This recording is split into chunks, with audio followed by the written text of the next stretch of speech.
नमस्कार विद्यार्थी मित्रांनो, माझं नाव सुहास भिसे. स्वागत आहे तुमचं सर्वांचं प्रदा करंट अफेअर्स मराठी या आपल्या मायबोली भाषेतील एज्युकेशनल यूट्यूब चॅनलमध्ये. विद्यार्थी मित्रांनो, आज आहे 25 मे 2024. आजच्या दिवसाचे जेवढेही चालू घडामोडीचे महत्त्वाचे टॉप प्रश्न बनत असतील ते सर्व प्रश्न आपण या व्हिडिओच्या माध्यमातून पाहणार आहोत. तरी सर्वप्रथम आपण जर नवीन असाल, पहिल्यांदा या चॅनलवरील व्हिडिओ पाहत असाल तर चॅनलला या ठिकाणी अवश्य सबस्क्राईब सुद्धा करून घेऊ शकता. ठीक आहे, चला तर मग आपण आजच्या व्हिडिओला सुरुवात करूया. त्या अगोदर कालच्या व्हिडिओमध्ये जो काही शेवटचा प्रश्न विचारला होता त्या प्रश्नाचं उत्तर जाणून घेऊया. काय होता प्रश्न? महिलांवरील हिंसाचार रोखण्यासाठी पहिला कायदा कोणी स्वीकारलेला आहे, म्हणजेच ॲक्सेप्ट केलेला आहे? तर बऱ्याच विद्यार्थी मित्रांनी अगदी योग्य उत्तर टाईप करून सांगितलं आहे. पर्याय क्रमांक बी, EU म्हणजेच युरोपियन युनियन देशांनी या ठिकाणी महिलांवरील हिंसाचार रोखण्यासाठी पहिला या ठिकाणी लॉ कायदा या ठिकाणी ॲक्सेप्ट केलेला आहे. क्लिअर? आता पाहूया विद्यार्थी मित्रांनो प्रश्न क्रमांक पहिला. टोटल संपूर्ण व्हिडिओमध्ये 12 प्रश्न असतील. सुरुवातीपासून शेवटपर्यंत व्हिडिओ काळजीपूर्वक पहा. एक एक प्रश्न महत्त्वाचा आहे, तुम्ही कोणत्याही एक्झामची तयारी करा. प्रश्न क्रमांक पहिला काय म्हणतो? सचिन सर्जेराव हा जो काही खेळाडू आहे तो कोणत्या खेळाशी संबंधित आहे? प्रश्न क्रमांक पहिल्याचं योग्य उत्तर आहे पर्याय क्रमांक डी, शॉटपुट नावाचा एक खेळाचा प्रकार आहे, त्याच्यासोबत हा या ठिकाणी जो काही खेळाडू आहे तो संबंधित आहे. हा प्रश्न का महत्त्वाचा आहे लिहून घ्या. सचिन सर्जेराव खिलाडी हे या ठिकाणी महाराष्ट्र राज्यातील खेळाडू आहेत, त्याच्यामुळे हा प्रश्न 100% प्रश्न या ठिकाणी एक्झाममध्ये विचारला जाऊ शकतो. का? अजून एक कारण आहे, सुवर्ण पदक यांनी जिंकलेलं आहे. एक पॉइंट लिहून घ्या. भारताचा शॉटपुटर सचिन सर्जेराव खिलारी यांनी जपानमध्ये झालेल्या जागतिक पॅरा ॲथलेटिक्स चॅम्पियनशिपमध्ये सुवर्ण पदक जिंकलेलं आहे. तर आपले जे काही गोल्डन बॉय आहेत सचिन सर्जेराव खिलारी हे या ठिकाणी शॉटपुट या खेळाशी संबंधित आहेत. क्लिअर? या ठिकाणी मग लगेच काय करूया, मग इंडिव्हिज्युअल झालेले जे काही वैयक्तिक जे काही विजेतेपद जिंकलेले आहेत खेळाडू वेगवेगळ्या या ठिकाणी क्रीडा प्रकाराच्या मध्ये, त्याच्यावरती आपण एकदा नजर टाकूया. अत्यंत महत्त्वाची स्लाइड आहे, व्यवस्थितपणे ऐका आणि लिहून घ्या. इटालियन ओपन 2023 पुरुष एकेरीची स्पर्धा जिंकली आहे डॅनिल मेदवेदेव या खेळाडूने. Malaysia masters badminton championship 2023 HS Prannoy. Orleans master 2023 स्पर्धा Priyanshu Rajawat. Canada open badminton 2023 पुरुष एकेरी स्पर्धा लक्ष्य सेन यांनी जिंकली आहे. बुद्धिबळ विश्वचषक 2023 मॅग्नस कार्लसन. सिनसिनाटी ओपन 2023 स्पर्धा नोवाक जोकोविच. इंडोनेशिया मास्टर्स 2023 किरण जॉर्ज. पहिल्या भारतीय MotoGPचा विजेता मार्को बेजेची. अंडर-19 मुलींची राष्ट्रीय बुद्धिबळ स्पर्धा शुभी गुप्ता.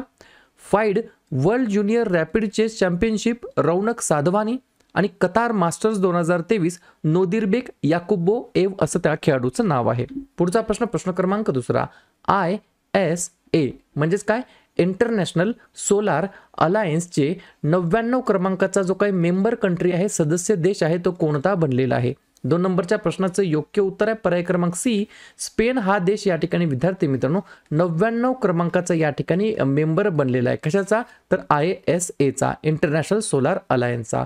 यांचा जो काही उद्देश आहे तो नेमका काय असतो? ISAचा जो काही मुख्य हेतू आहे तो काय आहे?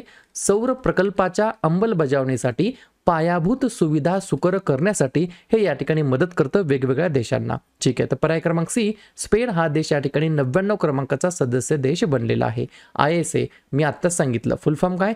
इंटरनॅशनल सोलार अलायन्स, म्हणजेच मराठीमध्ये म्हणता येईल आंतरराष्ट्रीय सौर युती असं मराठीमध्ये म्हणता येईल. ज्याच्याबद्दल काही महत्त्वाचे पॉईंट्स आहेत ते लिहून घ्या. ऑलरेडी बऱ्याच एक्झामला विचारलेले आहेत. काल रात्री आपण 7:30 वाजता एक व्हिडिओ अपलोड केलेला आहे. त्या व्हिडिओमध्ये आपण काय केलेलं आहे, 2023-24 मध्ये जेवढ्याही काही महत्त्वाच्या परीक्षा झाल्या त्याच्यामध्ये ऑलरेडी विचारण्यात आलेले जे काही चालू घडामोडीचे प्रश्न आहेत त्याच्यावरती व्हिडिओ बनवलेला आहे. तो जो काही व्हिडिओ आहे तो नक्की वेळात वेळ काढून पाहून घेण्याचा प्रयत्न करा. रात्री 7:30 वाजता तो अपलोड केलेला आहे. ठीक आहे, ISA बद्दल आपण चर्चा करत होतो. निर्मिती झाली 30 नोव्हेंबर 2015ला. स्थापना झाली पॅरिस फ्रान्स या ठिकाणी. मुख्यालय आहे गुरुग्राम हरियाणा या ठिकाणी. महासंचालक आहेत अजय माथुर. अध्यक्ष आहेत RK सिंग. कोणत्या क्षेत्रामध्ये काम करतं? तर अक्षय ऊर्जा म्हणजेच रिन्युएबल एनर्जी सेक्टरमध्ये काम करतं. सौर ऊर्जा वाढवणे, सौर ऊर्जा निर्मितीचा खर्च कमी करणे, सौर नवकल्पना आणि गुंतवणूक मागणी एकत्रित करणे हे ISAचे उद्दिष्ट आहे. आणि ISAची स्थापना पंतप्रधान नरेंद्र मोदी आणि फ्रान्सचे राष्ट्राध्यक्ष यांनी 2015 मध्ये या ठिकाणी केलेली होती. पुढचा प्रश्न, प्रश्न क्रमांक 3, महत्त्वाचा प्रश्न आहे. पृथ्वीच्या ध्रुवीय प्रदेशाचा अभ्यास करण्यासाठी खालीलपैकी कोणी प्री फायर नावाचं मिशन सुरू केलेलं आहे? 3 नंबरच्या प्रश्नाचं योग्य उत्तर आहे पर्याय क्रमांक बी, नासाने हे या ठिकाणी विद्यार्थी मित्रांनो मिशन सुरू केलेलं आहे. प्री फायर PREFIRE याचा फुल फॉर्म 100% विचारला जाणार. लिहून घ्या. P म्हणजे पोलार, R म्हणजे रॅडियंट, E म्हणजे energy in the far infrared experiment. असं प्रकारचं हे काय आहे मिशनचं नाव आहे. प्री फायर असं त्याचं शॉर्ट फॉर्म आहे. उद्देश काय आहे लिहून घ्या. आर्क्टिक आणि अंटार्क्टिक प्रदेशांचा अभ्यास करणे हे या मोहिमेच्या मागचा मुख्य उद्देश आहे. ठीक आहे. कोणी मिशन सुरू केलं? नासाने. तर लगेच नासाबद्दल रिव्हिजन टाकूया. फुल फॉर्म लिहून घ्या. National aeronautics and space administration. स्थापना झाली 1 ऑक्टोबर 1958 ला. संस्थापक आहेत ड्वाइट डी आइन्सहॉवर. प्रशासक आहेत बिल नेल्सन आणि मुख्यालय आहे Washington DC, United states of America या ठिकाणी.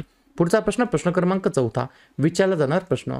रिझर्व्ह बँक ऑफ इंडिया म्हणजेच RBI कडून सरकारला, गव्हर्नमेंटला लाभांशाद्वारे टिंबटिंब लाख कोटी रुपये मिळालेले आहेत. 4थ्या नंबरच्या प्रश्नाचं योग्य उत्तर आहे पर्याय क्रमांक ए, 2.11 लाख कोटी एवढी या ठिकाणी लाभांशाद्वारे या ठिकाणी रक्कम मिळालेली आहे गव्हर्नमेंटला. लाभांश म्हणजेच काय? डिव्हिडंड असं म्हणता येईल. बरोबर. तर डिव्हिडंडच्या स्वरूपामध्ये एवढी रक्कम सरकारला मिळालेली आहे. 2-3 पॉईंट लिहून घ्या. RBI या ठिकाणी भारत सरकारला विक्रमी लाभांश देणार आहे. मागील 10 ते 15 वर्षामध्ये तुम्ही जर ऑब्झर्व केलं, आजपर्यंत मी म्हणतोय आजपर्यंत सरकारला एवढा डिव्हिडंड कधीच भेटलेला नाहीये. One of the highest dividend या ठिकाणी भेटलेला आहे गव्हर्नमेंटला. एक पॉईंट लिहून घ्या.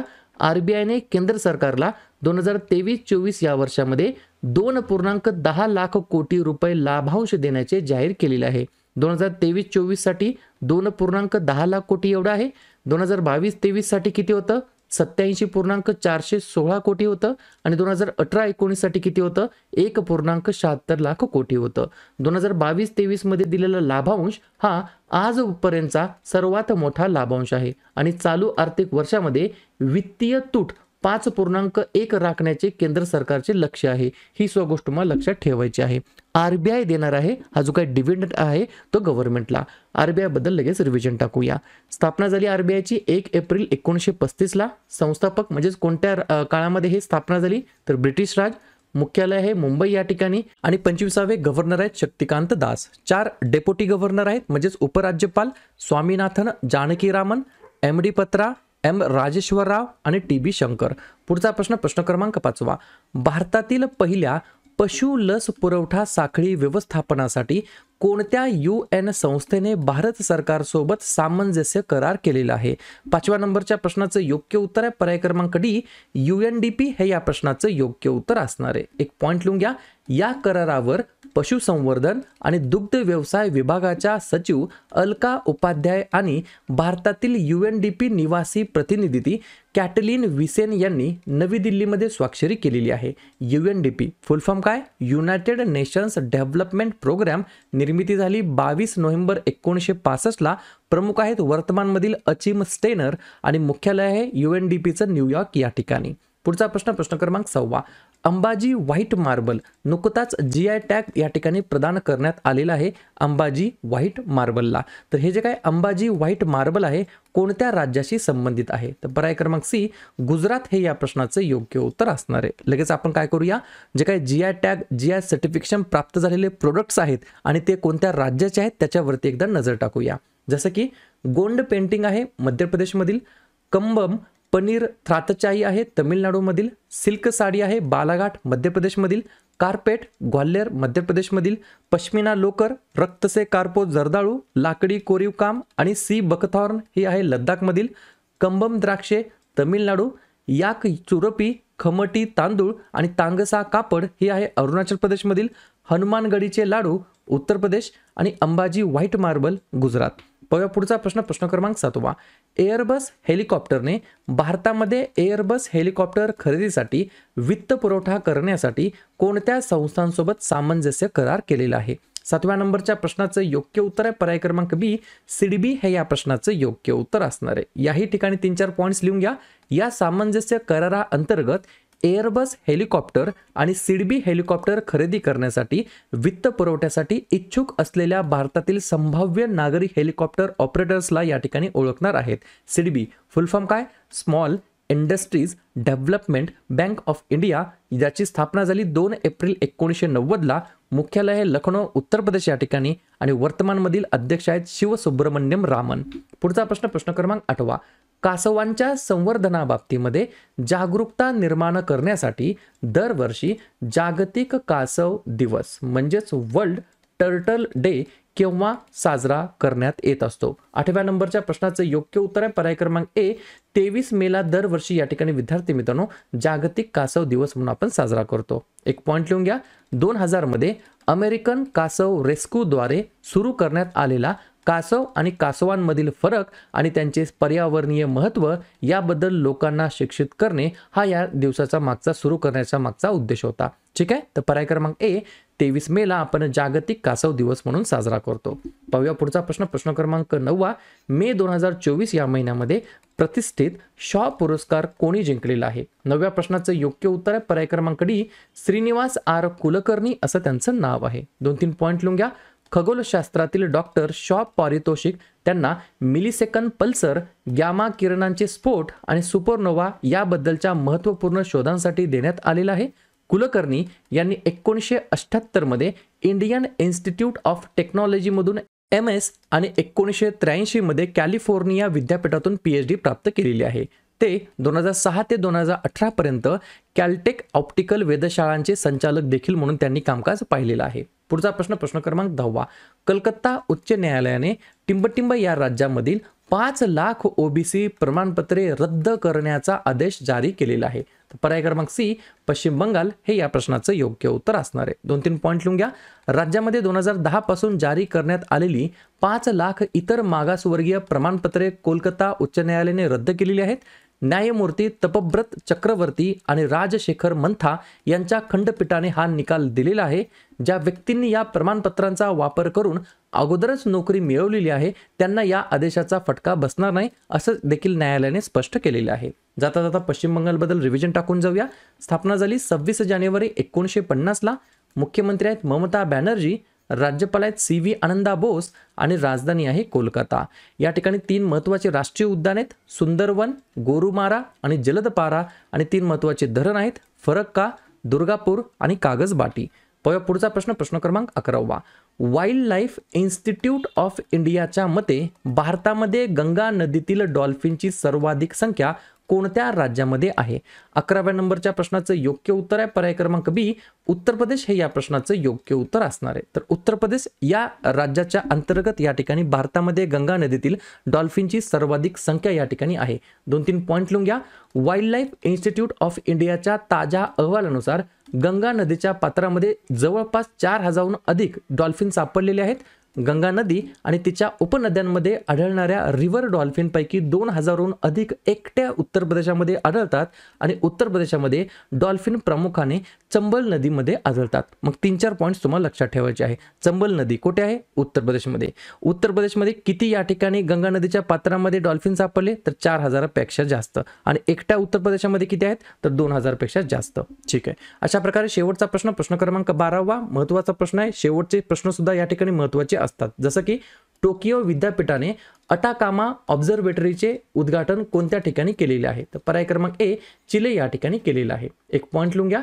टोकियो विद्यापीठाने चिलीच्या अँटोफागास्ता प्रदेशामध्ये समुद्र सपाटीपासून 5640 मीटर उंचीवरती अटाकामा वेधशाळेचे उद्घाटन केलेले आहे. क्लिअर? तर अशा प्रकारे विद्यार्थी मित्रांनो हे होतात 12 प्रश्न. उपक्रम कंटेंट हा जो काय प्रयत्न आम्ही सुरू केला आहे मराठी भाषेमध्ये, हा कसा वाटतो अवश्य फीडबॅक देत चला. आणि तुमच्यासाठीचा आजचा खास प्रश्न, खालीलपैकी कोणाला तिसऱ्यांदा ATD सर्वोत्कृष्ट पुरस्कार 2024 मिळालेला आहे?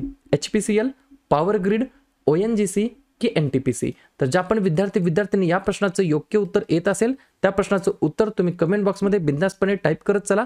या प्रश्नाचं उत्तर चुकू द्या, बरोबर येऊ द्या, काहीच हरकत नाही, परंतु ट्राय करणं, प्रयत्न करणं हे सर्वात जास्त महत्त्वाचं आहे. आणि दुसऱ्या दिवशी येऊन आपण दिलेल्या प्रश्नाचं उत्तर हे बरोबर आले की चुकलं हे दुसऱ्या दिवशी येऊन चेक करणं, तपासणं हे देखील तितकंच जास्त महत्त्वाचं सुद्धा असणार आहे. तर लगेच काय करूया, मे महिन्यातील जेवढेही महत्त्वाचे दिवस आहेत त्याच्यावरती आपण एकदा रिव्हिजन टाकूया. जसं की 1 मेला 3 दिवस असतात, आंतरराष्ट्रीय कामगार दिवस, महाराष्ट्र तसेच गुजरात राज्याचा राज्य दिवस आणि उज्ज्वला दिवस. 2 मे जागतिक टुना मासा दिवस. 3 मे जागतिक पत्रकार स्वातंत्र्य दिवस, 4 मे कोळसा खाण कामगार दिवस, 7 मे जागतिक ॲथलेटिक्स दिवस आणि जागतिक दमा दिवस. जागतिक दमा दिवस असतो मे महिन्याच्या पहिल्या मंगळवारी.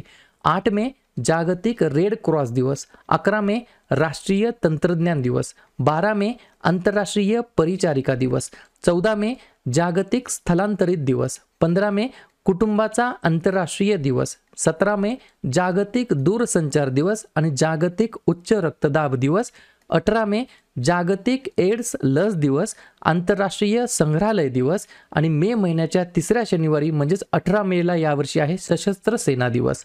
त्यानंतर 21 मे दहशतवाद विरोधी दिवस, 22 मे जैविक विविधतेसाठी आंतरराष्ट्रीय दिवस आणि 31 मे तंबाखू विरोधी दिवस आणि पुण्यश्लोक अहिल्याबाई होळकर यांची जयंती. क्लिअर?